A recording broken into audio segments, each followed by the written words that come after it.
And welcome to another edition of the Red Pill Diaries. I'm your host Rashid, and we are doing a live broadcast, and we're waiting for Tim Kirby live from Russia to join us. He hit me up. Let me tell you exactly what's going on. Hold on one second. Let me see, because I don't like to mislead anybody. Let's see, where is it at? All right, here we are. He says that he's looking forward to it today. He really wants to be on the show, and that he's on his way home, so he should be there soon. And as soon as he enters the booth, guess what? We're gonna bring him up. But until he enters the booth, matter of fact, let me see something. We are live. Let's see. Uh, um, did I just send that?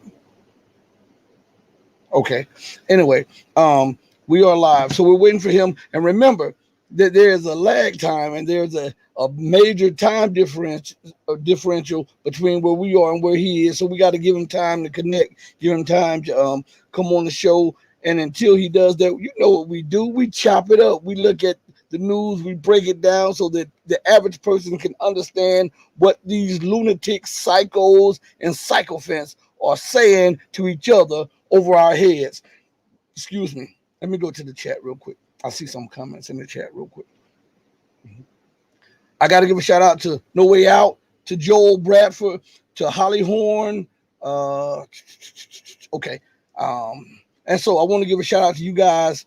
And I know it's somebody else I'm missing because I just saw it, but it'll pop back up. Anyway, I want to thank each and every one of you guys for joining me again. I mean, again, like roughly 2 hours later after we just finished the stream. Thank you so much for your patience. Thank you for your support from the bottom of my heart, from my mouth to your ears. I want to say humbly, thank you so much. Let's get it. Let's get into the news until he arrives. Okay. Now, you know, we are entering a time of, Hold on one second. Come on, YouTube, stop that. All right. We also had, I knew it was somebody else that I had missed. Ken Chow. I knew it. Anyway, again, we're entering a time of war. And one of the main reasons I want to have Tim Kirby on, and hopefully he'll be here soon in the booth. And as I read to you all, he already contacted me, telling me that he was on his way home and he was looking forward to doing the show today. He said it's awesome to do the show today. But anyway, one of the main reasons I want him on is I want him to give us a perspective out of Russia. How's the economy doing? What is the thought of the average Russian? What is the thought of the government? What is going on in the mainstream media over there, and what are they saying? And what are the military men and women saying over there? Because it's one thing to get a perspective from the West, because we know whenever you get a Western perspective, it's covered in feces. So we want to get an alternative view to educate you so that you can weigh both sides and make an educated guess of what you see happening on the battlefield, on the economic field, on the political front, okay? The best way to prepare yourself is to be educated and enlightened about all of the things that are going on so that you can make the proper decision. Hopefully, give him a little time. He'll be here. Be patient. He like I said, he hit me up and said he was on his way home from that football game that he was attending or whatever, okay?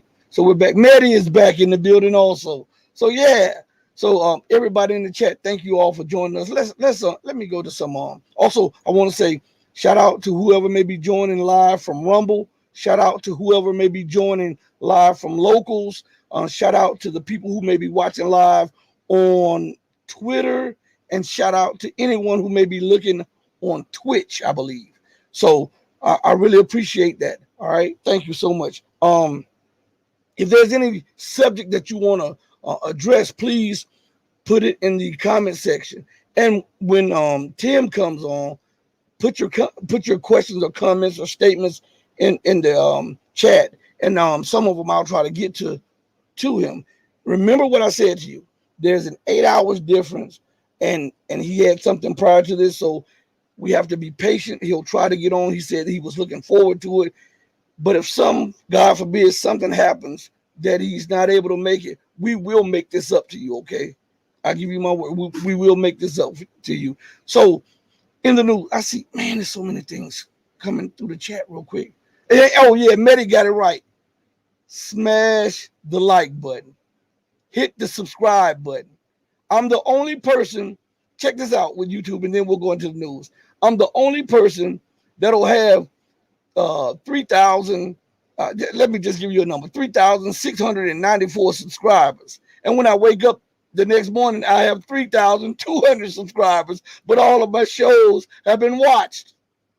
And then it repeats itself whenever the subscriber count grows. Whenever I go back, and we can petition the YouTube to look into that. We continue to do that.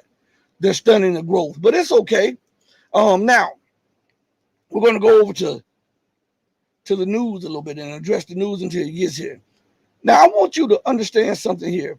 The United States is facing economic meltdown, a budget crisis, deficit spending, collapse of educational system, mounting unemployment, a medical system that is parasitic to the core and is fleecing the people and really is not providing the service that it was created for. We have homelessness growing, hunger growing, all of this growing. And yet America, right now on Capitol Hill, they're debating about the amount of money they can steal from you and I, borrow from the people that they have said are their perceived enemies, China, Russia, African nations, Iran, and everybody else, so that they can fund an unnecessary, ill thought out war of aggression to wound Russia so that they can focus their primary goals on China to try to prevent China's breakout capacity, because they see a non-white, non-Western entity that is outside the sphere and control of London and DC, and they're willing to destroy the entire world for this, right? No Way Out says, let me put this on the screen.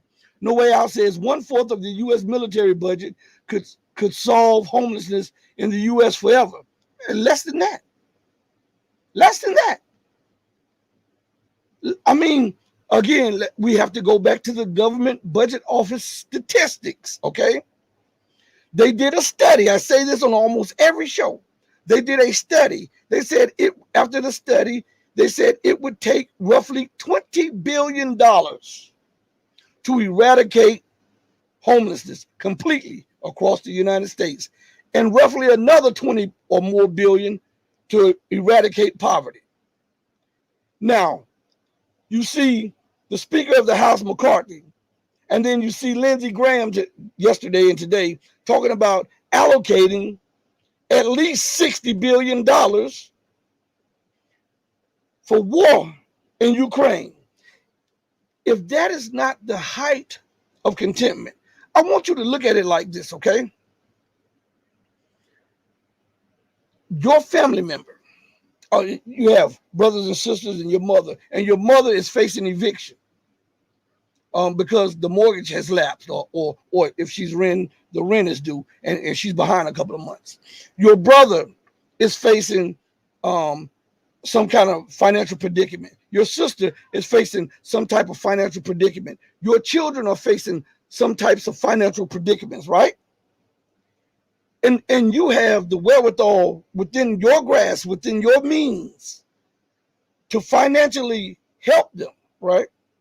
To get on their feet so that they can be financially independent and to go for self. Because when you have a unified family, right, it benefits everybody in the core. You have that, right? But instead, now all of your family needs about $10,000 to get on their feet. You have $50 million. And instead of you allocating $10,000 to helping your family members, you go and donate $100,000 to charity. This is what America's doing. I'll put that on your mind to think about that. Your family is suffering the people that grew up with you, the people that that know you in and out, the people who you struggled with, are in need of some type of financial help. They're saying, listen, I'm not begging you. I'm saying, give me a loan or help me pull myself up by my bootstraps. And once I get on my feet, I'll be an asset to you. And you continue to ignore the pleas and the cries of your very blood, the people that you swore as a child and as a teenager that if you made it big or you got money that you would aid and help. And then you go and donate $100,000, $200,000 to a charity to fund people you don't know in another state. Does that make any sense to you? This is exactly what Lindsey Graham, this is exactly what McCarthy is doing. They're doing. They're taking money, borrowed money, because remember, the United States is financially insolvent. So any money that they print up, they have to borrow from the future, which means they're saddling your children with debt to the eyeballs, and then they have to borrow from the very nations that they are putting bases around, antagonizing and provoking. I'm asking everybody who's watching and everybody's in the chat, would you please tell me if that's a sound doctrine? I'm asking. And if this is what America is doing, and we know that it is not a sound doctrine, how long do you think that this policy is feasible? How long do you think that it can continue to go? Joel Bradford said no. This is what I'm saying. Listen, Mehdi says nope. In the chat, nope, nope, no. So, but when we look at the American government and we look at the policy initiatives, we're seeing insane, lunatic policies. Because on the one hand, they say the American people, right? Right, that's what they do, right?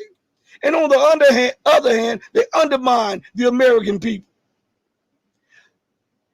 What more can you do to undermine the American people than to saddle them with unpayable college debt? These are your future teachers, architects, lawyers, doctors, inventors, creators, scientists, politicians, diplomats, and you saddle them with debt up to the eyeballs that they'll never be able to pay. How sound is that? How sound is that to promote a system that rewards somebody throwing a football 100 yards, and you give them a 5-year contract for $600 million, or somebody dribbling a basketball and you give them a contract for $700 million, or somebody hitting a ball with a stick and you give them a 5-year contract for $400 million. And the teachers, the people who are charged with fashioning and molding the very creators, litigators, politicians, lawyers, doctors, inventors, and scientists, you give them $30,000, $40,000, $50,000, and they have to have 2 and 3 jobs to make ends meet. How sound is that doctrine? I'm asking you these things because no one else will. No one else does. How sound is that doctrine to say we support the troops and all of this gung-ho patriotism, right? And yet, when you've used the troops up in wars, in covert operations, in destabilization programs, in color revolutions, when some of them are shell-shocked and shells of themselves, they come back home and can't get the proper treatment, can't get the proper aid, can't get the proper funding to live a normal, natural, and productive life. How sound is that doctrine? Listen to this good, because this is something that is missed by the majority of people. How sound is America's doctrine to take these students, mold them and fashion them through Hollywood, through the radio, through magazine, through the internet, about patriotism and a patriot being a warmonger, right? And being a killer and being someone who just would throw their lives away for a cause, a stated cause that has nothing to do. The wars have nothing to do with the stated causes that the government gives you. Now listen, You train them. You spend billions of dollars to train them for war. You lose some on the battlefield. Their family have to jump through hoops to get benefits. Those who return that are injured, that are scarred, that are rattled, that are shaken, that are a shell of themselves, have problems. And you see them on the street begging. This is a disgrace. And then how sound is the judgment of America to then bring those back who were trained for war, and then they can't get a job, they can't be productive in society? Do you know you're laying, as I often say, you're laying thermite at the base of the foundation of the republic? Do you know that? These people are trained for war, and they're saying, I've given my everything for this country. I've given my everything for everything that they said we stood for. And now I'm homeless, I'm hungry, I'm 2 payments away from losing my car, losing this. My family is about to be broken up because of these things. Do you know that if they're trained for war and they lose everything, guess what happens next? They lose it. That's why you have so many shootings. That's why you have so many killings. Because of the insane, unsound doctrine of the people of America in Washington, D.C., and nobody really even brings these things to light. I want to say right here, right now, that almost everybody in Washington, not everybody, but almost everybody in Washington with power are lunatics. They're insane. Not everybody, but the majority. The majority. You say, oh, that's not possible. That's not true. When a person shows you who they are, regardless of what you want them to be, what does that old saying says? Believe them, right? You may want this person. It's almost like you're love struck. You see this person, oh man, she's the most beautiful girl I've ever seen. I'm going to marry that girl. And then you find out things later. You're like, man, what in the world did I get myself into? And but you're so caught in the idea of who you thought that person was that you can't see the forest for the trees. So you continue to put yourself through undue stress, unnecessary problems, thinking that that person will change themselves into the person who you thought they were. That's what you're doing with the political system. That's what you're doing with these politicians and these leaders. It matters not who is in office. Let's look at something. The left says Biden. We know Biden is crazy as hell, and we know he's a warmonger. The right say Trump. Well, how did Trump get his start? Meyer Lansky and the rest of those thugs. Listen, Google what I'm saying to you, okay? You know I'm a no holds bar. I'm a straight shooter.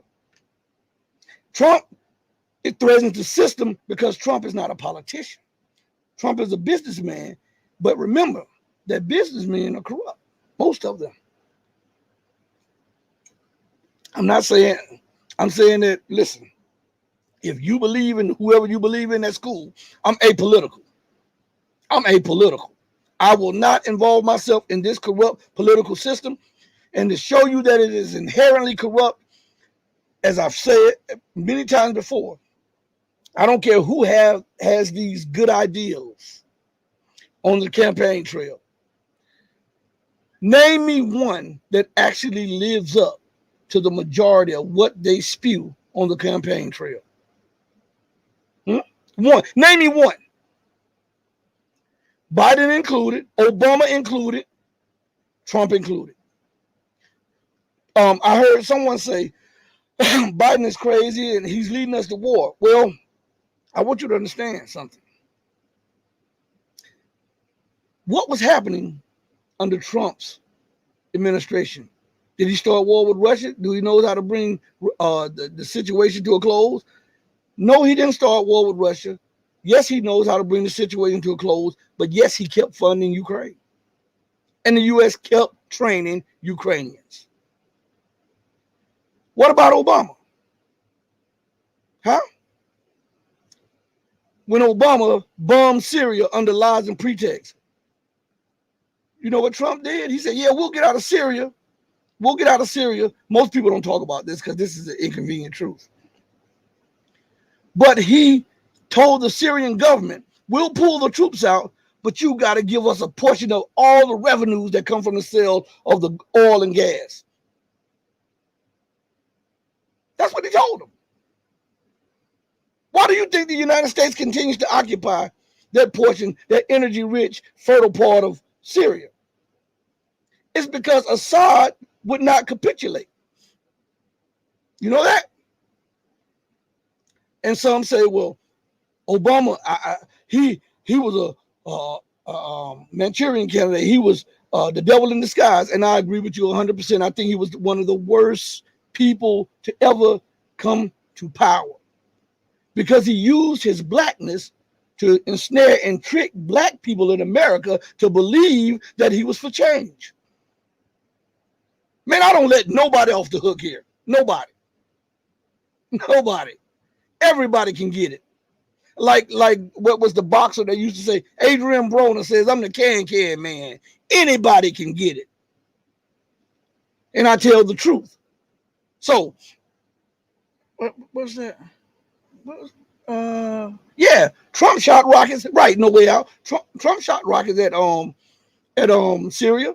Remember, under those false pretexts? And when he boxed himself in a situation where Russia said that they would down all those rockets, when they realized that they could not overcome Russia's air defense system, most of you don't even know that there was a backdoor deal done for the Americans to save face, to allow some of the rockets to land in Syria, so that a face saving, and then that the West would not push it anymore on that issue. Did you know that? Or how about under Trump, as we talked about, this disgusting guy I hate to talk about, Obama. I mean, oh my God, my blood boils, because the elite used him to siphon off more wealth from Black America than during the years of slavery. You know that? But most people don't address those issues, okay? Anyway, but Trump, people say he never started a war in his presidency. The hell you say? The hell you say he didn't start a war? What did he do to Iran? He posed as if he wanted to have reconciliation. He sent someone over there to ask Soleimani to come to Iraq so that he can help pull the United States' feet out of the fire again. Because Soleimani had helped the United States. Most people don't know that Soleimani had worked with the United States in other escapades that the United States was in, and he pulled their feet out of the fire. So Soleimani and his delegation flew to Iraq, right? And upon him entering the delegation's carpool, the United States committed an act of war. They bombed the second most powerful, most influential person who was tapped to succeed the current Ayatollah. If that's not an act of war, you tell me what is. The hell you say he didn't start a war? What you guys see is like right here, like what we're seeing right now. We see the economic collapse and all of the chaos that is going on in America. And that's what you're focused on. But you don't look at the starting point. When you look at the economic collapse of America right now, it's not traced back to the 2008 situation, even though that helped metastasize the situation. This goes back to 71 and even further. See, I'm gonna give you a little lesson. In the 60s, the United States was robbing the currency of silver. Listen to me good. They were robbing their currency of silver. Remember, all U.S. money was backed by gold and silver, right? Well, let me see. Let me hold on one second. Let me hit Tim and see if he made it home yet. Everything is good. We are just waiting for you. All right, I'm gonna send him another. Okay. Anyway, so the U.S. Money was backed by gold and silver, not just gold, gold and silver.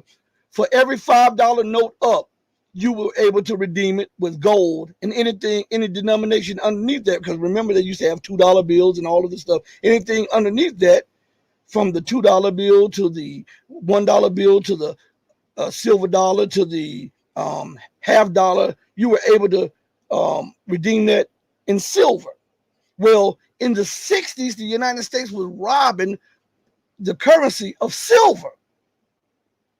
We talk about the gold standard in 71, but it was preceded by the U.S. robbing the currency of silver. That's why after 1964, there were no quarters, no dimes, no nickels that had a content of silver in them.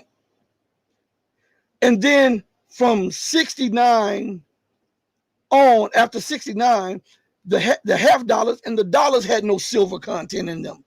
And so when they were found out about it, right, they hushed it they pushed it, and they thought that they could carry on with this for a good little while. But chickens came home to roost in 71 when Richard Nixon says the U.S. government word is good, and the U.S. dollar is as good as gold. And it was his ally, former general who became the leader of France, Charles de Gaulle, who said, well, if your word and your dollar is as good as gold, then give us our gold then. And this started people, because they were looking at America's spending habits and how her spending habits were not matching with the gold that she was stated to hold. This forced Richard Nixon to take the world off the gold and the silver standard, right? And from that moment up to this day, we're seeing the ramifications. We have Tim in the building. I told you guys, if you guys wait around, we were going to have Tim. We have Tim in the building right now. I can't wait. I got to bring him on. We have. Oh, I'm sorry, man. I kind of screwed things up for you. I apologize. A little double scheduling on my part. I need to hire a secretary. My apologies. All right. It's all good. Man, I'm just glad to have you here. Tim, okay. What's going on in Russia? Is the Russian economy collapsing, as the West says, or are the shelves bare?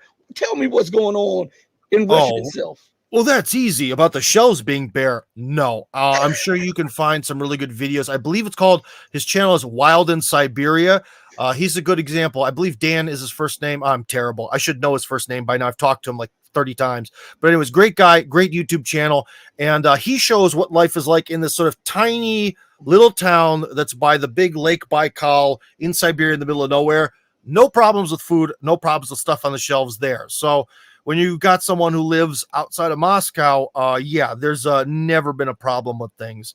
In fact, a few years ago, I even posted a video. I went to the hardware store and bought a bunch of stuff, and everything in the cart was made in Russia, except for one thing made in China.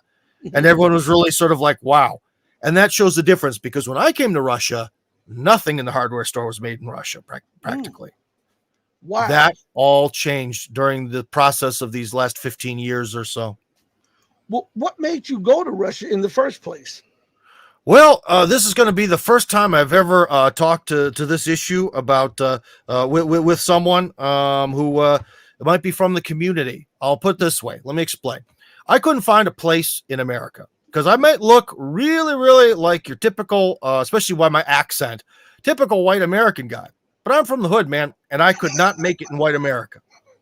Like, dude, I don't know how you feel about white America, but I know from all the people I went to school with. In fact, one year in 6th grade on the American football team, I was the only white guy. So this part of my arm was exposed. So everybody knew my name, right? So that's kind of the world that I come from, where I was like the only white guy, right? And so it's a different culture. And so, you know, I one time, this is a good story. I actually told this recently, but I'll tell it again.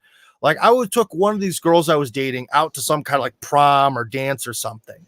And so this is like a Catholic school. These kids are from money, right? And so I kind of stumble in there. Everything's all screwed up. One thing I never picked up from Cleveland was having any style. I got no style, man. This is the only style I got. So I go into this dance, right? Yeah. Oh, you're getting a lot of echo there. Oh, okay. Yeah, go. I can. You be careful. Am I echoing now? No, it's not. What happened? Okay, but anyways, so I go to this dance, and this teeny tiny miniature man goes up to me and my girlfriend and kind of just starts with this like hate fest on her, and I'm just like, but you're 2 feet tall. You can't do that. I don't know what your background is from. Are you from the sticks or are you from the city? I'm from the city.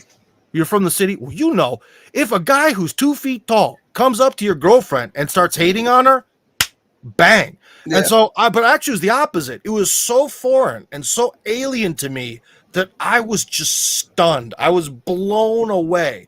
And it's like stuff like that, or to this whole thing of like, I was a Peace Corps volunteer, and all the people that I served with were all like talking about their like traumas and their need for personal space and all this stuff. You need to understand my emotional needs and all that stuff. Like that whole like Starbucks drinking, the antidepressant popping, perfect white picket fence. If you walk on my grass, I'm calling the police. That universe to me is completely alien. So because I kind of grew up in essentially a neighborhood where I was part of a small minority, I adapted more to the African-American sort of political worldview of things, but on the other, if you look at me, I couldn't make it, man. And I'll tell you what, if you're a guy who looks like me and you walk into the certain barbecue restaurant, everyone in there's like, just silence, just, you should leave. You get a lot of that. You also, most people in America aren't racist, right? And I'll tell you one thing, most African Americans, the vast majority of African Americans are not racist. They have no problem with me. But 1 out of every 10, or maybe on a bad day, 1 out of every 5 does. And when that's everyone you live with, it's every day it's something, man. Every day it's something. Every day it's, I'll give you one example. One time I was in sort of a goofy mood. I don't know why, and it was in school. So the girl behind me, just hands me like a test, or like, how you pass papers out in school. One kid passes the next, passes the next. And so I go like, oh. And the response to that is, why you be snatching? And then all of a sudden, from why you be snatching, all the other black kids in the room, which was the overwhelming majority, were like, it's essentially like, dude, you're out of line. Why did you do that? You're disrespecting. And we all know why. It's that stuff. It happens like not every day. It happens often enough. I'll put it that way. Right. And so I kind of found myself in this weird world of, it's like, the world that I was born into and is maybe more familiar and makes more sense to me. Unfortunately, I look wrong. I just don't have the visuals for it. I am disgusting and the enemy to 1 out of every 5 people, which could bring up a good topic about the war of Ukraine, of sort of like, it is not fun to be a hated minority. And I don't know, maybe sometimes in your life, you felt like a hated minority. And trust me, you would know then. I know it's not fun. But trying to jump in and put on this mask that I'm some kind of like white picket fences kind of guy, it just didn't work. So why Russia? Because all my ancestors came from Eastern Europe. So essentially I thought, well, if I can't play for this team because I'm not allowed to because of my appearance, and this other team I don't really want to play for at all, Ben Shapiro isn't cool. He's smart, but he's not cool. So why not try something completely different? Why not go back to the motherland and see how everything goes there? And that was really the sort of ultimate reason why I kind of tried to start living in Eastern Europe, was because of a crisis of identity. Well, when you went there, yeah, did you find it like just totally different from the West? Well, you kind of get into the thing of like, well, all human beings have some connection between each other. You know what I mean? So everywhere, everywhere young guys want to date hot girls, and then later on they want to have families. There is some sort of more like universal stuff that unites us. But yeah, it's definitely different.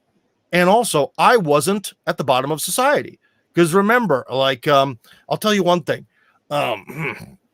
Again, this is always easier to say to people who are more European looking, but it is very hard, because like when I was in high school, I looked more like a heavy metal Viking, like I had a ton of hair and stuff. Try dating a really attractive African American lady when you look like that. It does not go well, man. You just have to kind of walk around and be like, so, do you happen to have a weird fetish for Vikings? No, you don't. Okay. What about you? You just kind of go down the line failing, right? So not a good thing. And definitely the first thing I noticed was I was a lot more appealing to the opposite gender here, whereas within America, it was always, I definitely had girlfriends, but first off, they were all white. And, they were all very much entrenched in this like weird feminist trap. So essentially all the girls I had in America were all sort of this weird thing of like, they want a boyfriend, but they don't want to be controlled by him, and they don't want to get married, but they still like, they're sort of in that, like feminism tells me to do this, but all my instincts tell me to do the exact opposite. And so it's really hard to date people who are like that and create like a marriage, because like they can't even decide what the purpose of a man and a woman in marriage is. You know what I mean? So the first thing I noticed when I got here was there was definitely a bigger difference with the women, be they, because I first served in the Peace Corps, so that was Kazakhstan. So be they Kazakh or Tatar or Russian or whatever, it was automatically much more interesting and appealing, because Western people are viewed as being at the very least rich, and rich means status. And I see you have a red pill sort of theme to your channel. So as you would already know, status is very attractive to women. So that was a big helping hand. Also, I kind of noticed that not just that having a little bit of status in that sense, but I just felt like I'm finally not a complete loser. I'm not at the bottom for reasons I don't understand. I'm not at the basement of society. I'm not a failure. And in a lot of ways, that sort of gave me the freedom that probably a lot of people had when they came to America. Because remember, for a lot of people who came to America, let's just say, they came from like sort of like religious wars in Europe, or they were escaping some sort of system, like the French, the French Huguenots or whatever, who essentially were never able to really kind of dominate over the Catholic Church, fled to America and Canada. Other different Protestant groups, even the Puritans in a lot of ways were, trying to flee England because they were sort of an oppressed religious minority. So, in some ways, I felt that I was sort of escaping this sort of invisible yoke placed on me by society, and I could kind of do whatever. And even the opposite is that back then, it's changing, but back then, when you speak with an accent, people are always like, "Oh, that's interesting." So I could tell you that when I was a younger man, I used to party. Like Rick Ross has a fantastic song about how he woke up in a new Bugatti. Well, I don't know what brand it was, but, back in Kazakhstan, I'm waking up. I'm like, I'm in a limousine with people. Holy crap, oh, rock and roll, baby.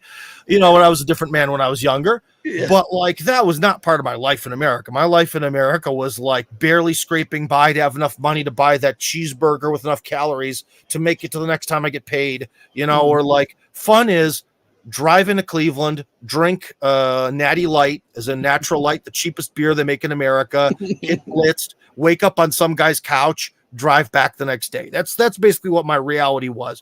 And all of a sudden in Kazakhstan, and then ultimately in Russia, because there was a little bit of a pro-foreigner craze at the time, I think I was able to sort of milk it into a career, especially when I started to be on YouTube, early YouTube, fair, algorithm-free almost, censorship-free YouTube.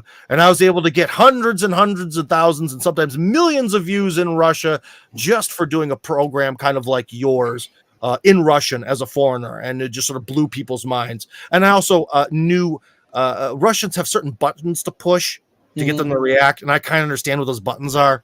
And so yeah, I got really successful doing that, and I use that to branch into other things. Well, what is the temperature over there? When I say the temperature, I'm talking about the people's temperature about this war that that is being brought to their borders and forcing their hand in Ukraine. The temperature about it. I would say if there's an overall mood, it's kind of like, let's get this over with. Like people, you might be surprised by this, but a lot of people, at least again, this is sort of the Moscow thing, are like, but I want to go on vacation to France again.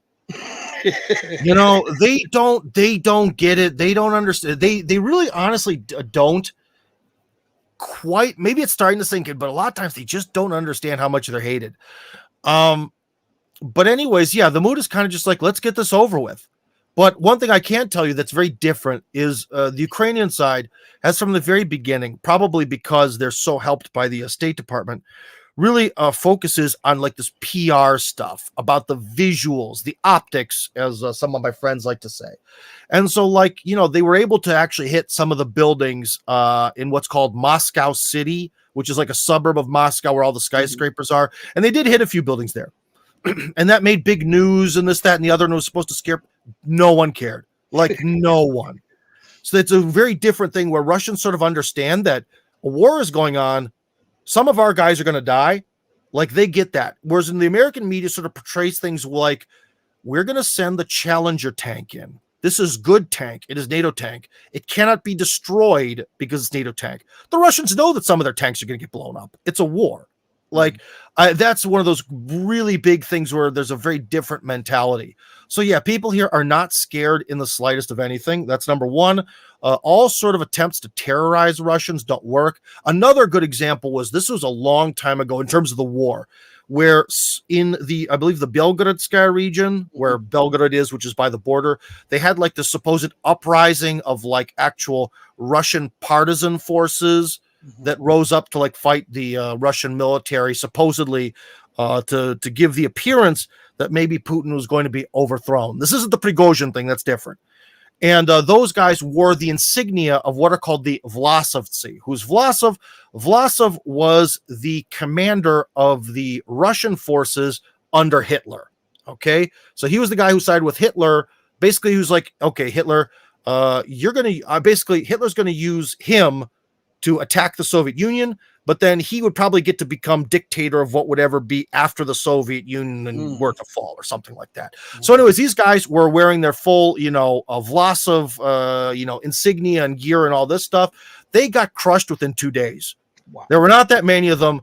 They got absolutely just ripped to shreds by the police and the army and all that.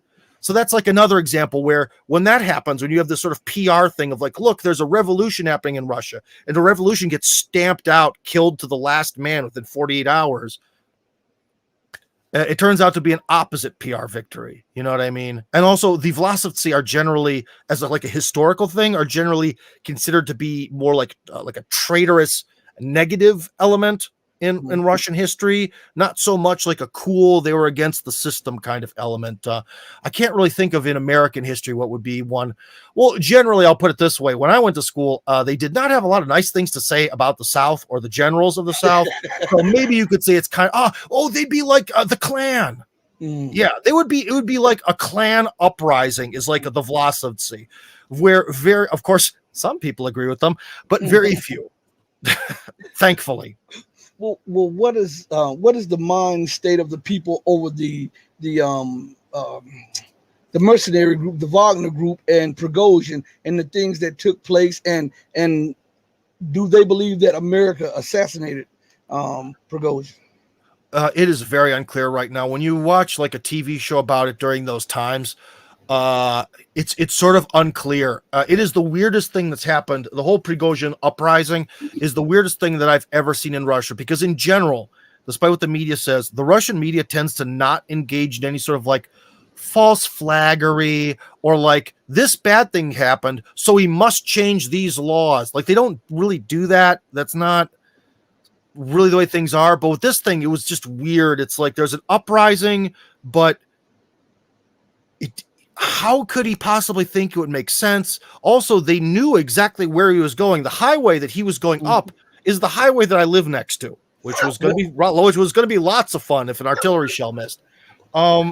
It's just bizarre, and there's a lot of interpretations. So, some say that he was killed by the system here. Some say he was taken out, that basically Putin sort of later cut when he was killed on the airplane, that essentially after he misbehaved, Putin sort of cut his protection. And without protection, he was able to be taken out by the Ukrainian side.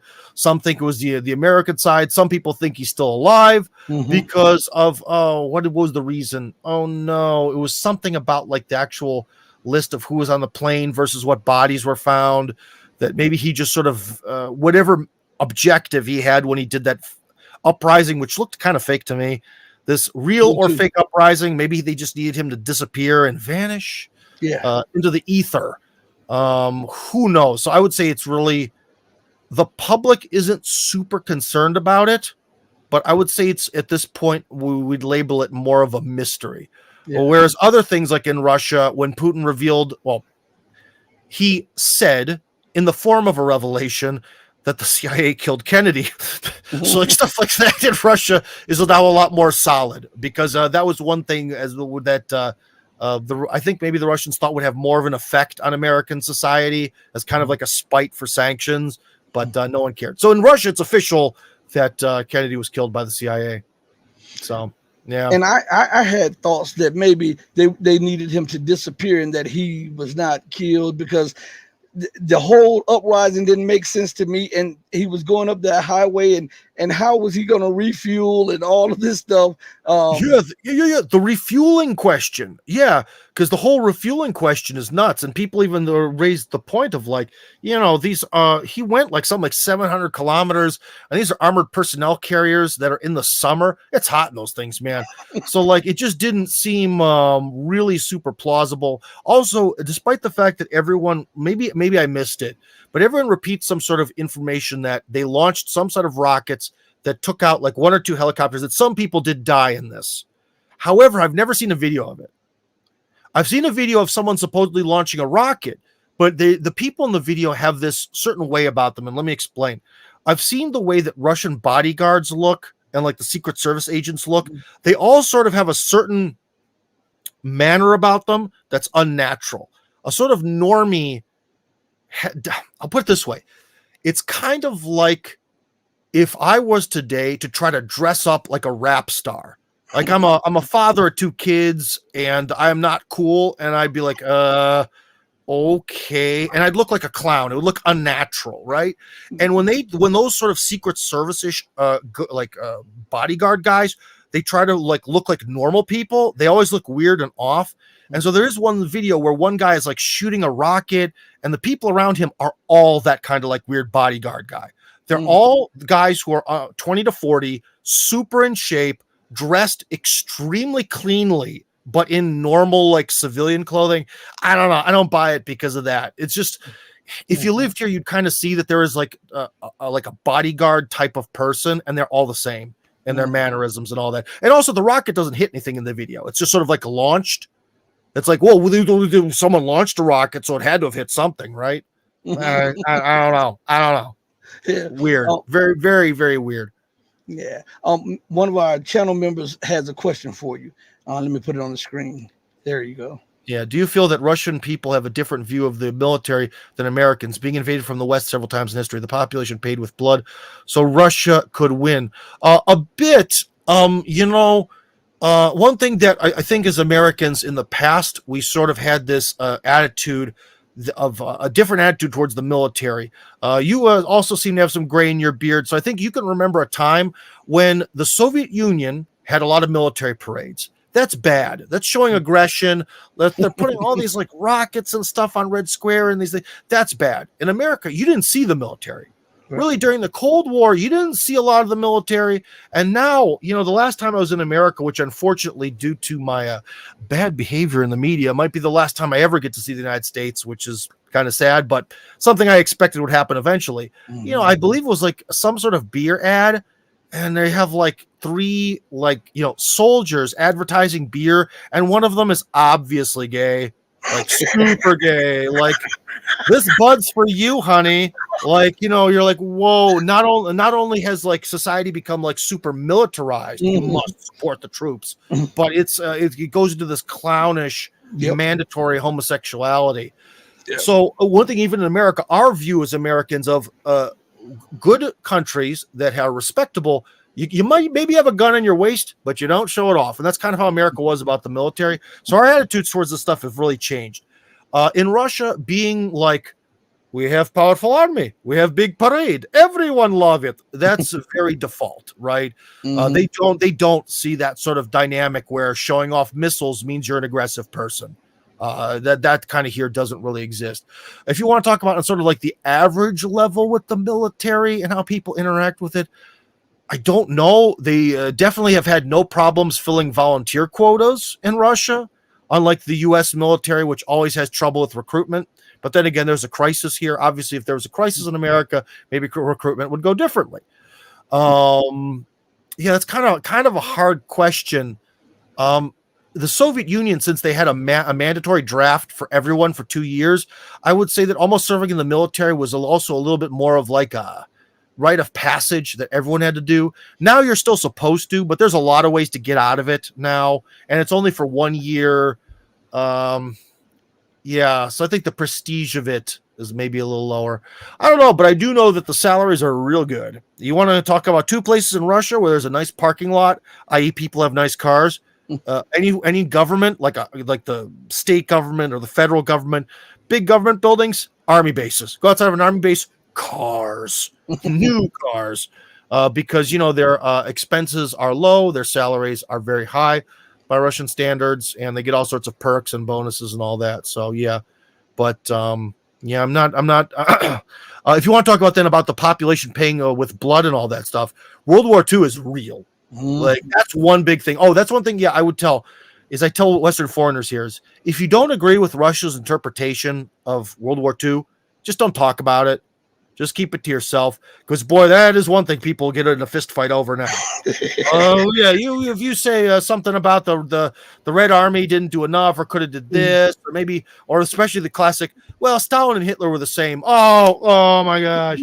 It's it's going to get real ugly real quick. World War II, because it killed so many people here.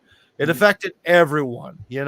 I can't remember what American politician said this. It might have been Eisenhower, that essentially it would have been like if the Germans had burnt everything from the East Coast to the Mississippi River down to the ground.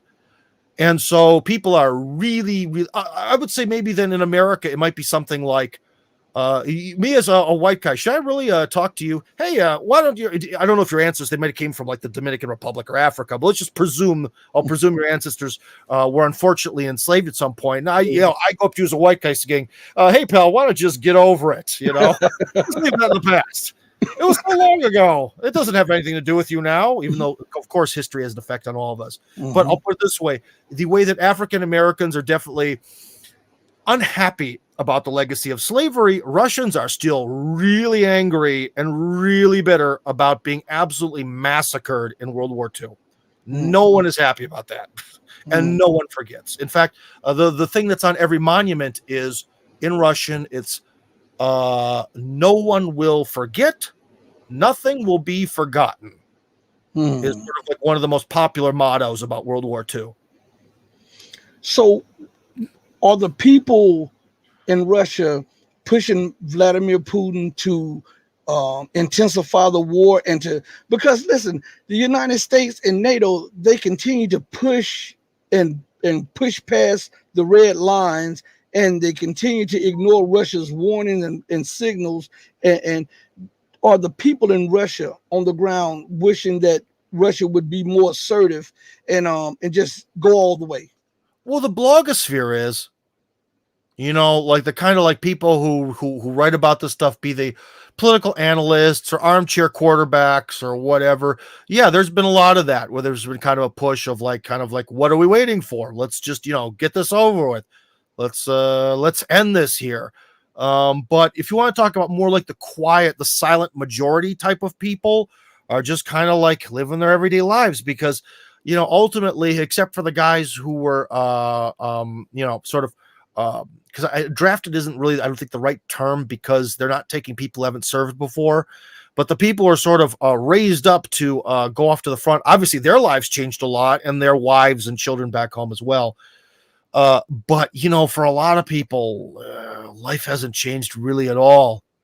You know, maybe some of the stuff related to the sanctions has made stuff cute. Like now, Pepsi Cola is Cool Cola, or you know, Starbucks coffee is now Stars Coffee because it's owned by the owner of Black Star hip hop label, the hip hop label Black Star. Who shares my first name.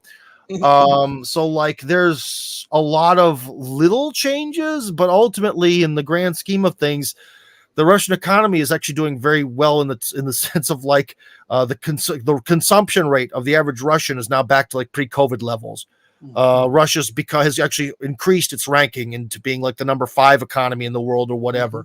So, you know, on the home front, you don't really see this stuff, but you can definitely feel it. But one of the other problems is there's a little bit of a fatigue, because in Russia, this war did not start in 2023. It started in 2014. From the moment, this might be hard to believe, but I swear to you in front of God, in my personal opinion, and I believe you could also factually prove it, the number one issue in Russia, in the media, has consistently been, with very little exception, maybe for like a couple days, the situation in Ukraine. Because the Maidan revolution, that was looked on from Russia with absolute focus of every TV camera and the absolute horror of the population. So even before the war started, there had been 8 years of the anti-terrorist operation where the forces of Kiev went down to the Donbass to just murder the locals. There was the now infamous day of May 2nd when some pro-Russian protesters went into a government building near Odessa, and they were all burnt to death. All that stuff, and all those slogans the Ukrainians have about, you know, Russians need to be put to the knives and all this other stuff. That, from that moment till the present, the Ukrainian crisis is issue number 1 by far, with the exception of maybe some kind of really amazing news that may have distracted the cycle for like 2 days. So it is a long way coming, this war. And people, and that was one thing where I used to tell people, when Putin raised the age of Social Security, he lost 10 popularity points. He went down from the 80s to the 70s. When he sort of the Maidan revolution happened, he lost another 10 points because people felt he didn't do enough. Well, now he's back in the 80s. So apparently, you know, he's doing what the populace wants him to do. It just took a long time. So Russians have been watching in horror as their culture has been attacked. People have been directly or indirectly murdered.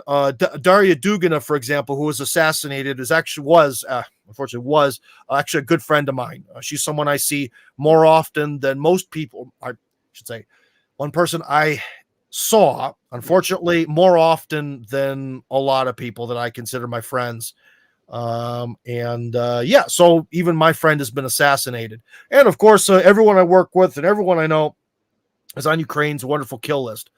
So yeah, this is a big thing here. This is big. This is like 9/11 stretched out over 13 years or whatever. Well, do you think I was listening to Dmitry Medvedev, and he was I was reading his comments, and he alluded to the fact that Russia may just go all the way and just all the way up to the Polish border. And do you believe that Russia will do that? Because if you leave a rump Ukraine, NATO is just going to reconstitute the threat. Well, the problem is that the western half of Ukraine is where a lot of this anti-Russian sentiment comes from. They hate Russia. So there is a legit sort of almost like a gradient.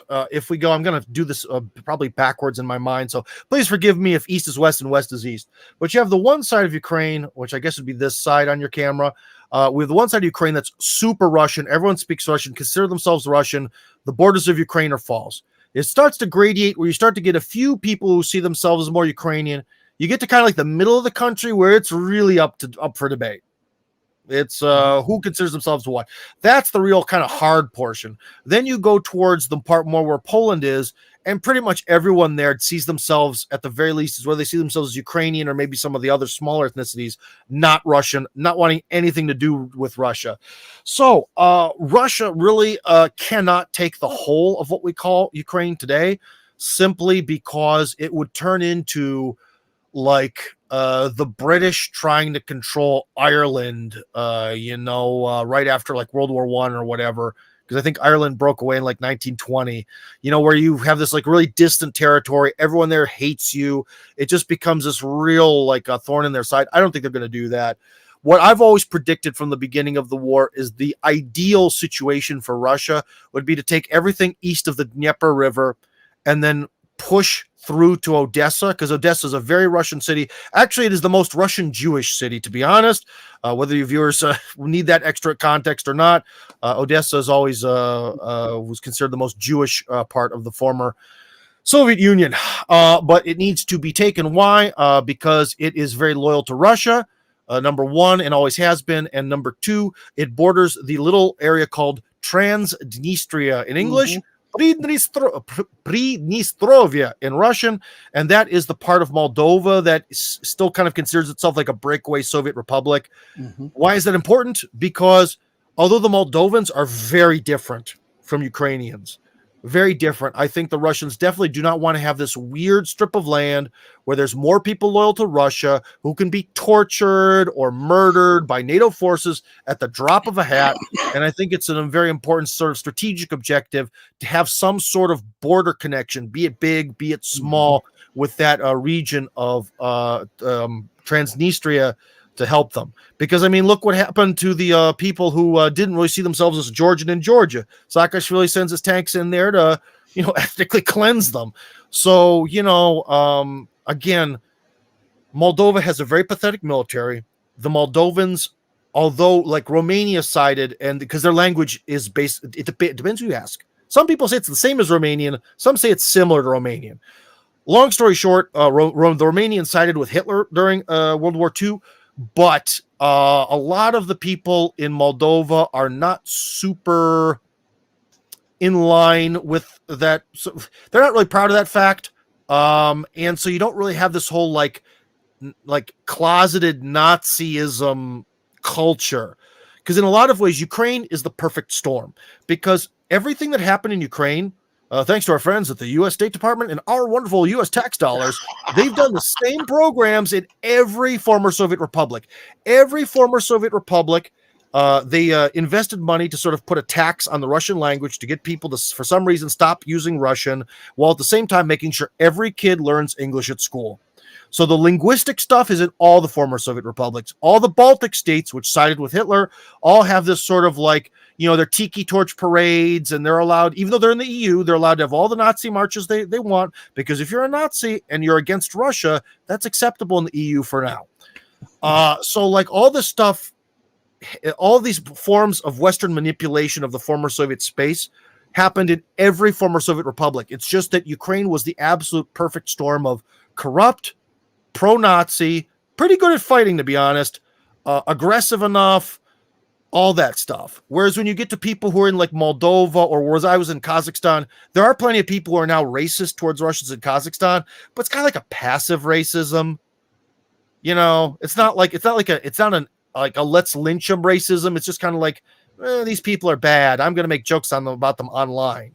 There's not the critical mass. So I'm not super worried about Moldova, but why risk it? Why risk it? Why not try to create some sort of border with Transnistria, so that way it'll essentially mean that it de facto becomes part of Russia again, and everyone will be happy and no one will be murdered, and that's lovely. Well, what's the situation with Armenia, another former Soviet republic? Oh, well, this is something where I'm not a super expert, but long story short, due to the war in Ukraine is also partially due to the fact that in the early 1920s, the Soviets redrew the Russian Empire to look kind of like the EU. Like, look, we have this international alliance of different nations, not one empire. That's why there were the Soviet republics and all this stuff. But at the same time, on some level, due to either ignorance or willful ignorance, some of the borders wound up being kind of goofy. And some people think this was completely on purpose in order to kind of control and manipulate people. And so the border between Azerbaijan and Armenia is very, very goofy and doesn't really reflect the populations or the geography. And long story short, you get into this classic situation across the globe, especially where you have these ancient civilizations. Because remember, the first Christians, Armenians, in the sense of being like a state that's Christian, was Armenia. Okay, they were the first Christian state, so they're old. Okay, as are all their neighbors. The Georgians are ancient, and the Azerbaijanis are ancient as well. Although some people consider them Turks of another name. Whatever, debate for another day. But long story short, the borders are goofy. There's this big set of mountains and valleys that they both consider to be theirs, and that's the problem. And the other problem is that Armenia, because they sort of got light color revolution to be pro-Western, well, they don't have Big Papa Russia really to kind of help them out, and the Azerbaijanis attacked, and well, there you go, no more valley for you. So that's kind of the way things are going there, because Armenia's in theory in some sort of alliance with Russia, but that really didn't come into play. So it's kind of a big mess there. But ultimately, culturally, I can say one thing that's very ironic is Armenia is one of the main places that all the Moscow liberals fled to. Mm-hmm. Yeah, so when they fled from Moscow to Armenia, now the Armenians are fleeing Armenia probably for the West. I don't know. Wow. But yeah. I didn't even know that.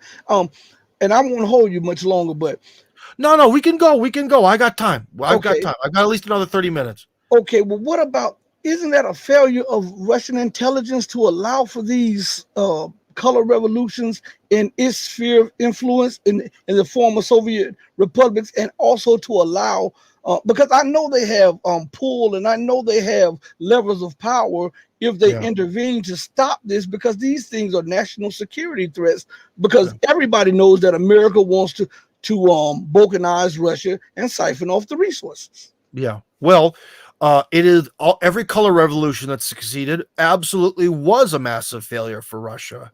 If Russia would have stopped depends how you look at it now. But trust me, most people in Russia wish that the Maidan would have never happened. Mm-hmm. It is a failure of Russia, but Russia lost the Cold War. I don't quite know what it would look like if America lost the Cold War, but imagine losing a war. Well, let's just say hypothetically. So America loses the Cold War. Well, what would happen next? Essentially, everyone would lose their jobs because the Soviet system would have to come in. They'd have to go in with the big hammers and sort of be like, look, we're going to collectivize everything. All you rich guys with your mansions, we're going to turn those into museums, and we're going to tell you where you're going to live, and all the other goofiness that comes along with communism and the sort of state seizure of assets and reorganizing society in a completely different way. So if you were expecting your Social Security check the next day, sorry, America's being reformatted on a communist disk. You're going to have to wait till it's done. It would be a nightmare. And so what if America was completely then overwhelmed by Soviet communism? Every governor, every principal of every school would be part of probably the Communist Party at some, you know what I mean? It would be everywhere. So what would happen, 20 or 30 years down the line? America's really far away from the Soviet Union, and there starts to be kind of like an internal sort of uprising against this stuff. Well, or this is a bad example. 20 or 30 years down the line, someone is attacking Mexico, is like attacking Texas or something. They want to seize Texas. Well, you would think America has to rise up and protect itself. But what if every governor, every military official, and especially in our wonderful deep state, half of them are card-carrying Communist Party members that are passionate about it, and the other half carry the Communist Party card just because they have to? Would America really even be able to defend itself against Mexico? No. And Russia, in turn, was completely and totally defeated and destroyed during the Cold War. And so it was filled with whom? People who were extremely pro-Western, globalists, probably some Satanists too, and all the other spooks and weirdos and freaks and shenanigans lovers and LGBT activists that could possibly infiltrate their way into Russian society. So that's another thing where, like, one of the reasons why why did, like they say, Putin killed COVID? Why? Because at that moment, when Putin decided to go in and use military force, we think that that's sort of the break point. When the forces within Russia that wanted Russia to be free became stronger than we could call them, I don't know, the globalist or pro-Western forces for the first time. But they're still there in the background. They're still there in the background because don't worry, there's been a lot of laws and regulations and this, that, and the other that have all been written by like the World Health Organization, the World Monetary Fund, even though that got kicked out of Russia a long time ago. So there's a lot of UN globalist influence that still has to be sort of dealt with. But, Russia before the war was still terrified of sanctions, didn't quite know if it would win. So it's like, okay, we'll kind of go along with your COVID farce. We'll still kind of be part of the global system. Don't turn us off the SWIFT credit card money transfer system. Please don't do that, West. Don't sanction us anymore. And then Russia decides to go in, and then who cares? So you have to understand, it's kind of like this gauge of like patriotic forces versus globalist forces. And they've slowly come, and they've come to the break point. But as you see, I didn't put my hand all the way down. Mm-hmm. It's still here, man. It's still here. So that's why I would implore your viewers to, if they read articles about Russia, for example, I read an article recently where they basically said, well, the Russian central bank is a private central bank, just like the Fed, and the leader of it, Elvira Nabiullina, she has connections to international banking and all this other stuff. So basically they're saying that the article was bricks is fake because Russia has a Fed-style central bank. Okay, that's interesting. But does that mean that then everything that Russia does in the future is tainted until they completely demolish their financial system and rebuild it? Because you can't do that. Because if you demolish your financial system, it'll just be taken over by globalism again. You see what I mean? It's this process of changing, infiltrating, getting the right person in there. It's kind of sort of in some ways what like people like Trump, I think, want to do in the deep state. What if tomorrow in the U.S., maybe not the military, what if tomorrow in Congress, Trump basically says, I've got billions of dollars. I'm going to lobby all your campaigns to the Republicans, but you're loyal to me. Everything would change. Everything would change. Or even in the military, if we had some generals there, because I keep hearing, especially if your viewers are fans of Judge Napolitano, all of his experts essentially say that really all the generals that are at the 4-star level are just massive butt kissers and they'll do anything. Yeah. And what if tomorrow that wasn't the case? Things could change very rapidly in a very different direction. And I think Russia was able to meet that breaking point. But it's just like if in America things changed a lot tomorrow, it's not going to get rid of the liberals and globalists or anything like that, not for a long time. So, well, do you think with American insanity, because that's what her policies are, they're insane. Do you think that Russia will continue to allow them to flood Ukraine with missiles and weapons and not respond, because some of these missiles are raining down on Russian cities? Well, not that many have gotten through. Raining down sounds like a lot. A handful here and a handful there. Well, that was one of the things with that whole grain deal. Why the Russians canceled that is they believed that it really wasn't about grain. It was about getting weapons in by sea. So in theory, the ports of Odessa were all destroyed. So in theory, it's very hard to land anything big in Ukraine by sea anymore. Pretty much all the railroads have been hit at one time or another. But the thing is, Ukraine is a huge territory. And in fact, even the part of Ukraine, again, near Odessa, that's like by, was it Bulgaria or Romania? My brain is not working. I'm thinking it's the Romania. That part, they even blew up like a lot of the Russians blew up a lot of the bridges there. Yeah. So getting missiles in, I mean, it's possible because there's just so much space, and everything that's around Ukraine on that side is in theory part of NATO. So there's a lot of space to work with. But on the other hand, the Russians do hit it. Because if you remember, the British were sent over all those depleted uranium rounds, which were supposed to cause, a lot of trauma and intoxication of the eastern part of Ukraine where they're fighting. The Russians actually hit that on more the western central part. Like they really actually hit all that. They kind of really put the effort in to really narrow that down. So all of that sort of toxic stuff more went north and west into like Poland and stuff. Unfortunately, Poland again, unfortunately, always a casualty of wars. It never starts. And I wanted to ask you because there's a big brouhaha about always invoking the threat of the invocation of Article 5. Why Yeah. is it that Russia allows NATO to import weapons that are openly being used on Belgorod or trying to be used on Russian territory? As a matter of fact, just yesterday or day before yesterday, a German MP says that the missiles that they're going to transfer to Ukraine should be used, and Germany doesn't have any problem with Ukraine using those missiles on Russian territory.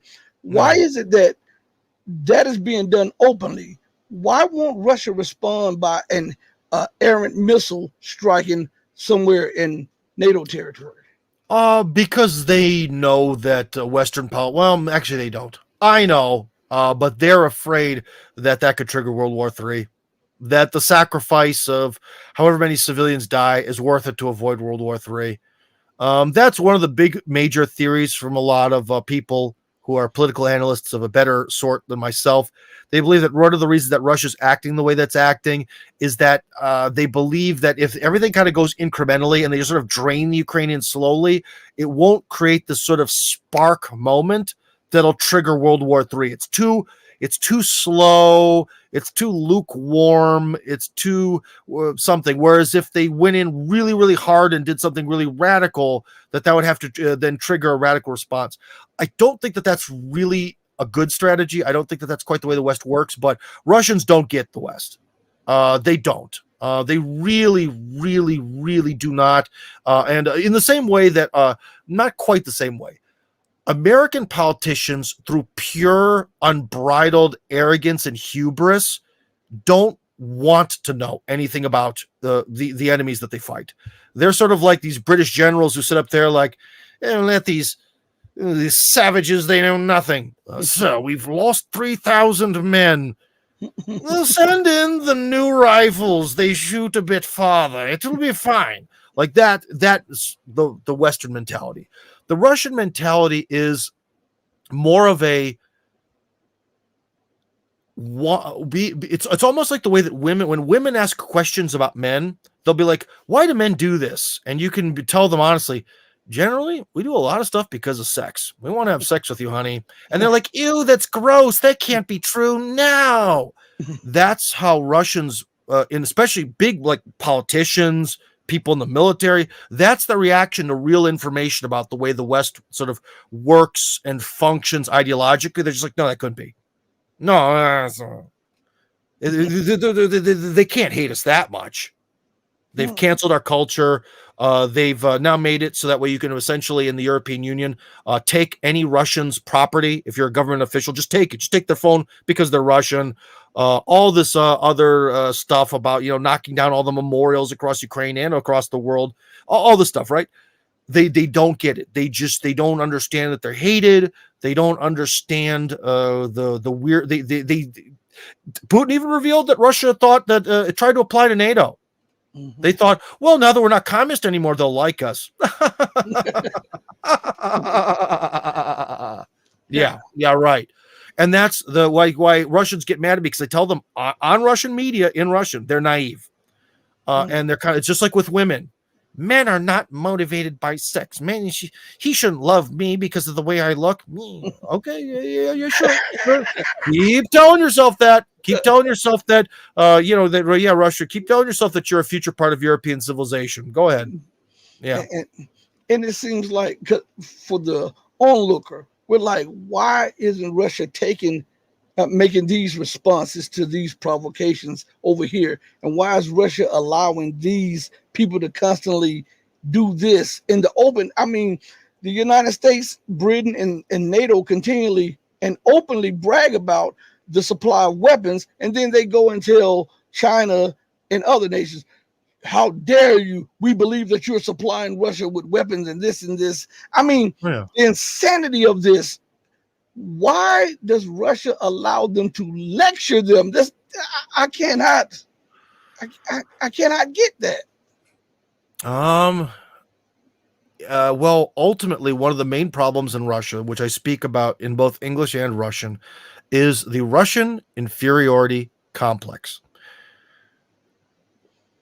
For the last 300 or so years, since Peter I, Russians have been told, because remember, the Tsar, emperor, we'll use the English terms, was almost semi-divine. The emperor was everything.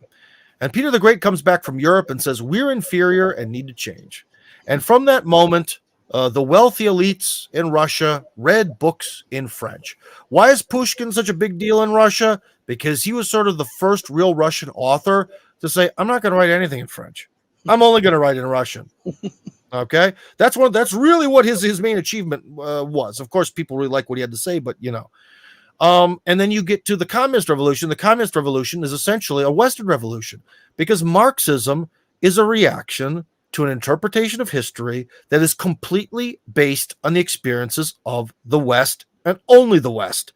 And again, Russia is told you have to then, become this Western secular system. No more Eastern Orthodox Christianity for you, so on and so forth.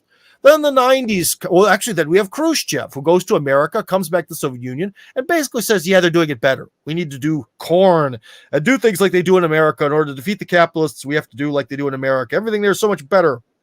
And then you have the end of the Cold War. Russia loses the Cold War to the West, and then here comes America in the 1990s, and everything in America is richer and better. And so the Russians have been beaten generation upon generation into what I call the Russian inferiority complex.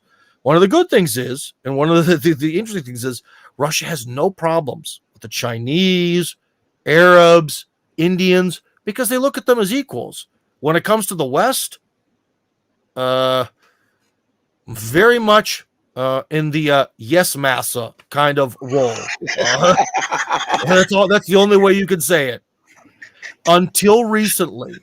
Now with the war, it's weird because society's really changed, man. When I came here, I mean, you do not know how many people.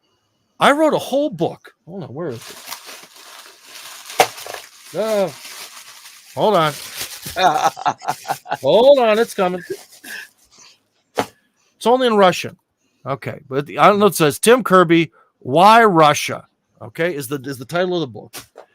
I wrote a book because I got in so many arguments with people who were like, why did you come to Russia? This is a terrible country. Everything in America is better. Me. I had to write a 150-page book just to answer this because it comes up so many times every day. But that's changing now. That's definitely changed now. But the problem is with Russia is still, I think, Russians are just kind of naive in general.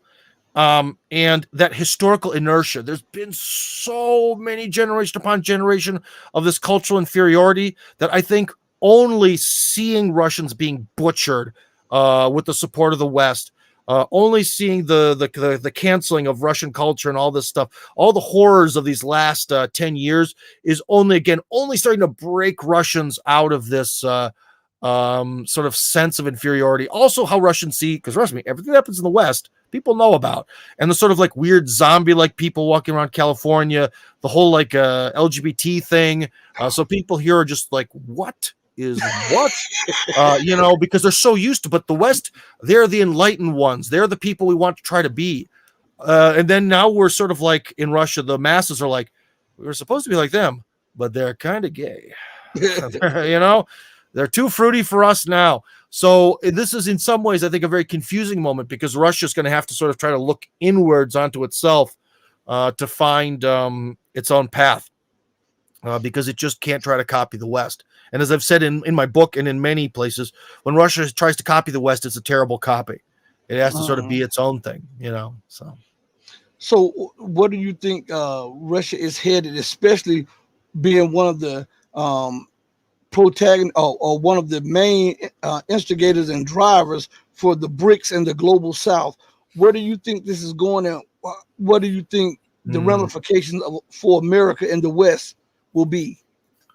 Oh boy, that's a hard one, and that's a question where you'd have to talk to someone who is a real true economics genius, because I don't know what's going to happen, but I do think that pending the Russians win the war, which it seems they're going to, I think the real critical moment is how the West is going to interpret the end of the war and losing the war.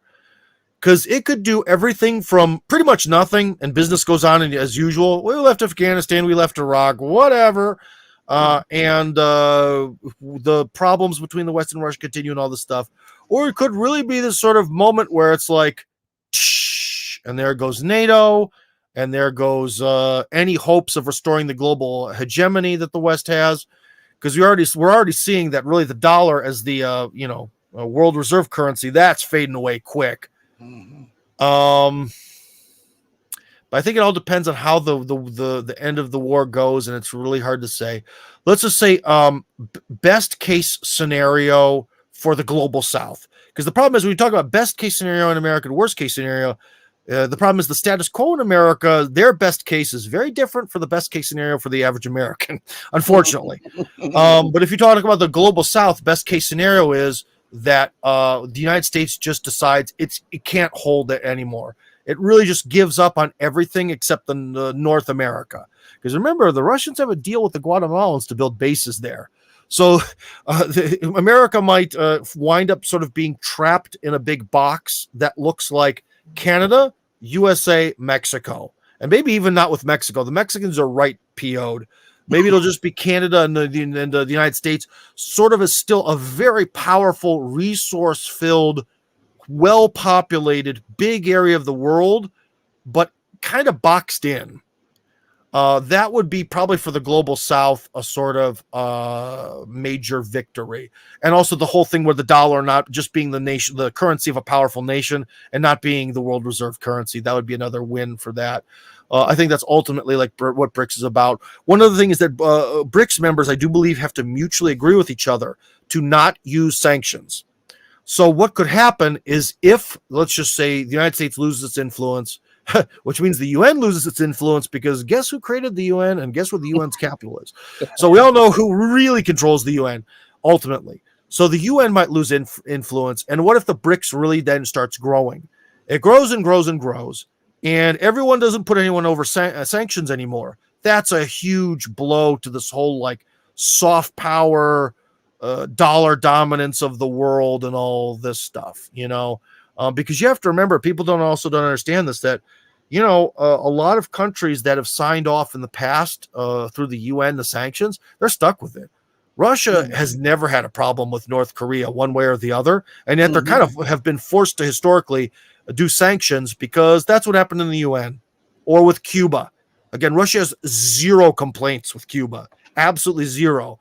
But they've still kind of been stuck with doing a lot of the embargo sanction BS with them too. And all that's going to fade away.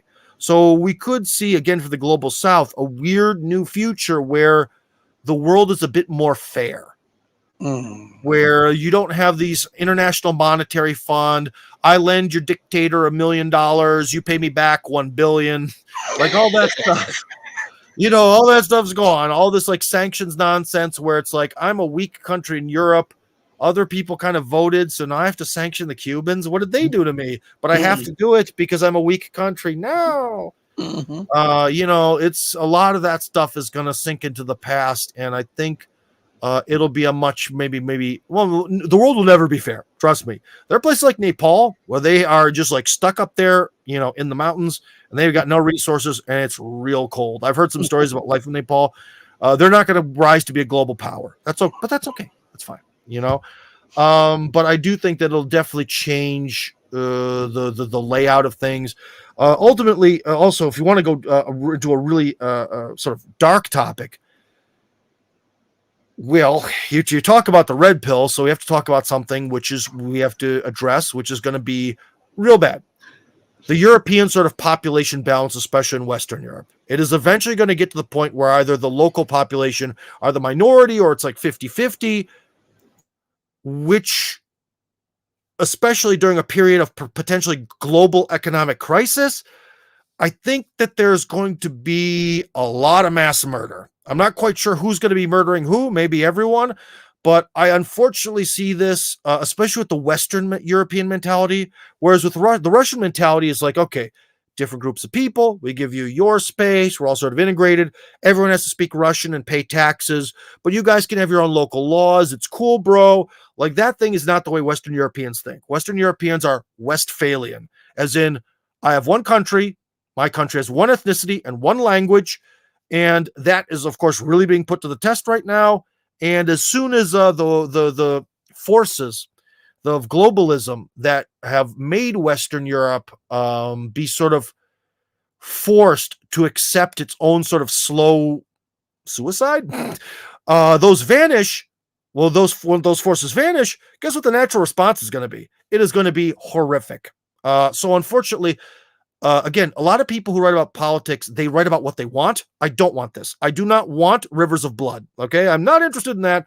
Not cool. But I do think that there's going to be a horrific period of just gore all over, especially Western Europe. It is going to be horrific. So I'm not super thrilled for that, but I think that that's probably going to happen during the rise of the global South. So I think that's also a picture that we could paint in America too, with the collapse of the dollar, with the living standards crashing through the floor, and the people are made to see themselves as they are and not as the propaganda showed it, as America, this exceptional nation.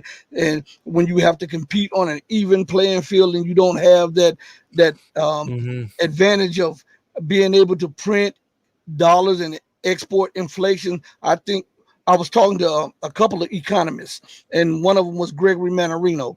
He has a good channel and he has a good investment thing, traderschoice.net.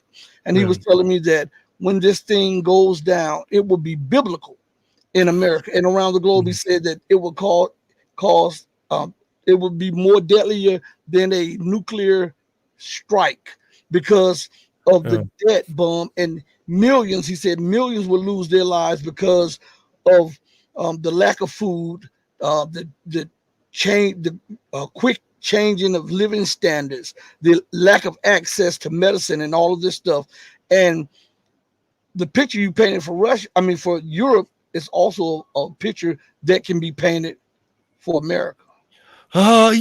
Which is really, really sad. You have to remember that one of the major things is that with the U.S.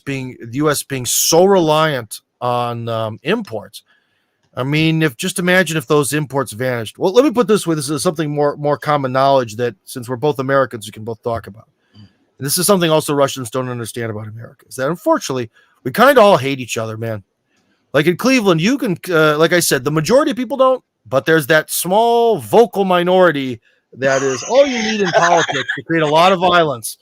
And they're there, and we all hate each other, man. And that's the one thing Trump was trying to do. He's trying to, okay, let's get everyone on the American page. Black guys on the American page, and Latino guys, and white guys, and let's all get on this whole constitutional page. Let's get on the same page, guys. He didn't say it that way, but you could kind of tell that's kind of what he's trying to do, is kind of unite everyone around some sort of American ideal. That's what could really get us through a crisis, and also space. Remember, America's big. We have space. It's I'll put it this way: we can all sort of have our own little different enclave zones where we can leave each other alone. But ultimately, yeah, man, it's a real bad situation, because you've probably, I'll put it this way, we all know somebody who would never kill anyone because they don't want to go to jail. Well, what happens when the cops don't enforce anything? Oh man, it is gonna get raw, Yeah. And one of the other things that is different about the United States, again, every in the, I guess this would be maybe sociology, or at least maybe with ideology. Every sort of belief you have can be a plus and a minus. You could be like America and China and Korea and Japan, very hardworking. That's a plus. It gives a lot of benefits to society, but it also can make people really miserable at the same time, right? Everything's a plus and a minus. Well, America has one of the sort of pluses in that it does have this ability of being a sort of made up ethnicity where everyone who wants to be American can just be American. And that's great. And that's worked definitely in America's benefit. But every strength can be a weakness. And well, what happens during this major crisis? Well, if everyone in Italy is going through a major crisis, at least we can be Italian. We are all a Catholic, even though our spaghetti is a little bit different in the north. There's something at least to kind of rally around. There's some sort of thing. Whereas in America, if we it seems like, especially for young people, you know, how many 16-year-olds are out there like, hey, man, been reading, constitutional law recently. Really awesome. You know, that's not there, man. You know, what unites us? Like, if we've already forgotten the Constitution, nothing really. And that's not good. That's really, really not good for stability. So, unfortunately, again, I am not someone who gives opinions of what they want to see, especially because things aren't looking good. The only thing I can hope is, let's just say good scenario. Let's say good scenario for America. The good scenario is now America is faced, even if there are evil globalists and freaks and weirdos who hate the American populace, are in power. They can see that maybe true globalism, they tried too early. Because, again, now Russia's a competitor. So we have to go back to men have to be real men so they can serve in the army and die for us globalists. They kind of back off on the destruction of the family. They back off on the hatred of men. They kind of understand that they can't be the global hegemon anymore. So they have to at least bring some manufacturing back into America. Because why did America deindustrialize? Because it became basically the capital of the globalized world. Mm-hmm. And in Washington, D.C., they don't need factories, right?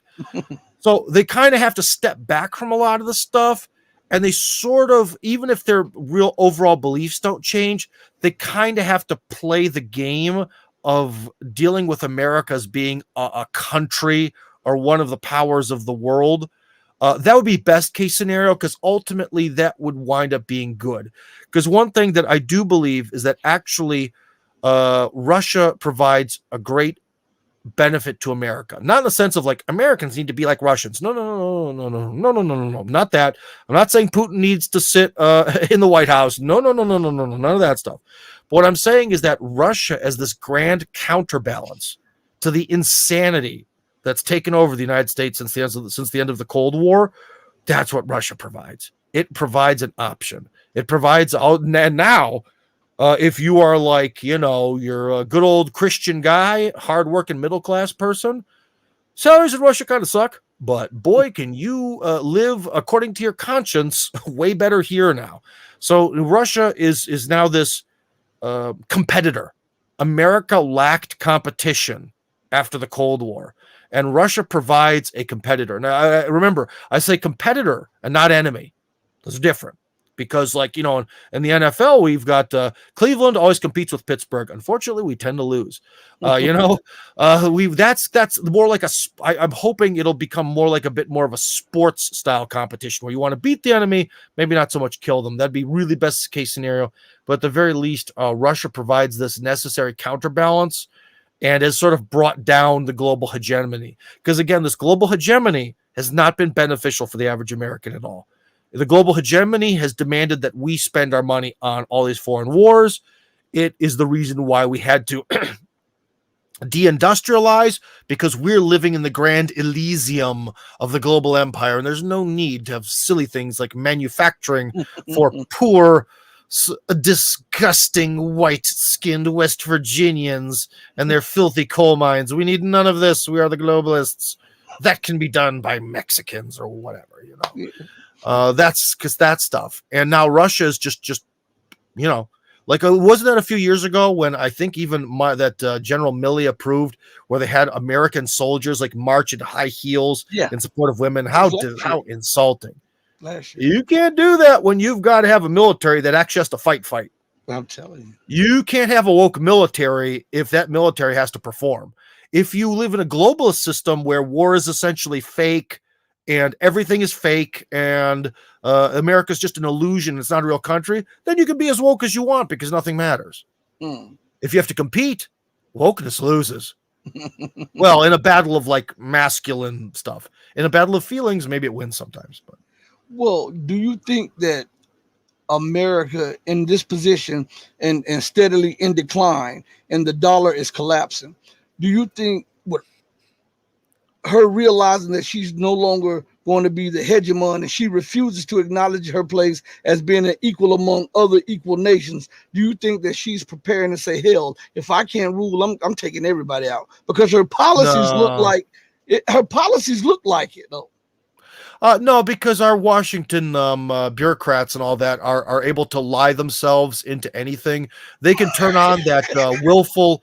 It's not. Is it willful delusion? Oh my God, cognitive dissonance. That's it. We're gonna crank the communist dissonance to maximum, and be like, well, we're still truly the global center of this, that, or the other. I mean, look at this chart. This chart says that we're still, king of the hill. So yeah, no, I think that they can lie themselves into some sort of a comfortable something or other. Yeah. So no, I'm not worried about it, about the whole thing of tipping over the chessboard. What was the most dangerous thing that we've experienced as human beings since the end of the Cold War was when Russia took back the Crimea, because without the Crimea, Russia would lose the Black Sea, and Russia would essentially lose any hopes of being a grand, empire again. And so when Russia did that, the United States could have that was really could have been, the beginning of a nuclear war. And the Russians, they didn't blink. They were just like, we're taking it because we're either going to exist as a great empire or we're not going to exist at all. That was the true moment of just tipping the board over when Russia took back Crimea. They were like, well, we're either going to continue to exist as we see, or or humanity dies. And so that was the real terror moment. I don't think as the problems happen in the U.S., things are going to change, because you also have to understand the way a lot of politicians think. Because remember, in Russia, we saw there are a lot of politicians in the Communist Party who gave their lives to the vision of great Lenin. Communism collapses. I am capitalist now. Make money. Love America. Same guy. It's amazing what 3 weeks can do. And I think American politicians will be sort of the same way, like the sort of career politicians. They're just going to kind of go with the flow. It's the scary people are the ideologues, like the George Soros, maybe Bill Gates, you could say. Again, I mentioned, I think Kissinger. Well, Kissinger's a lot more reasonable. Brzezinski, all those guys. They are really the ones that are scary. The real ideologues. The politicians themselves are a little bit more like husks.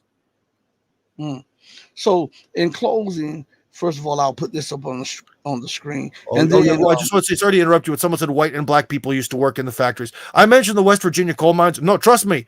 One of the things that made Cleveland a racist place is white and black people used to work in a lot of factories in Cleveland together. There was adult interaction, and that adult interaction definitely helped. Because one of the things is it's easy to hate people who are sort of distant and far, and they're this weird group. Eventually, you're gonna, if you're given enough contact, you're gonna find people you like of some particular racial group, right? But the factories are gone, and then the whole white flight thing kind of happened, and then what do you have? You have the black people being stuck by a bunch of closed factories, becoming poorer. And their perception of things is that then all the white people are living in these lovely middle-class, wealthier lifestyles and all that, and hate. So yeah, trust me. One of the key things to make a multiracial America get along is employment, especially employment that interacts us, and especially factories are good for manliness. And generally, men can sort of work stuff out. It's the weird, like, bitter beta male simp basement dwellers. They're the guys who are just on Reddit. Like, if you look at the skull shape of the Tom Cruise, he's clearly 1/16 Chinese. Or, like these weird people with their weird pedantic views. Real men can generally sort stuff out, especially when they speak the same language. That's a real bonus that white and black people have. Hey, in closing, I want to focus on something that Holly Horn said. She says Ukraine will be an oblast. Do you believe that Russia is taking the rest of Kherson and all of these former Russian territories, including Odessa? Oh, well, this is a good question to end on because, I've been a little vague with you. This is very concrete. The Russian Constitution, which they updated in 2020, so the newest version of it, has a clause that essentially, long story short, Russia can never sacrifice territory. And when Russia brought in the 4 new states, okay, during the annexation, it's with the borders they had at the time.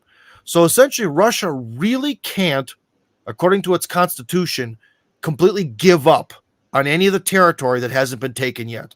That, in their opinion, and the Russian constitutional opinion, that all belongs to Russia 100%, down to the last square inch.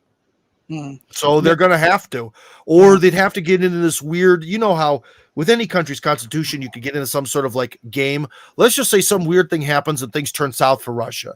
Well, they could say that officially we have this territory forever, but de facto, maybe the other army's on it. You know what I mean? It's kind of like how the North Koreans say Korea is one country. It's just that it's the South is temporarily occupied.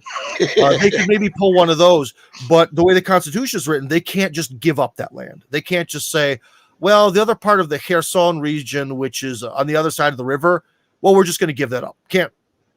They made it so it could never happen again after the horrors of the collapse of the Soviet Union. They made it so it's constitutionally impossible for Russia to get smaller.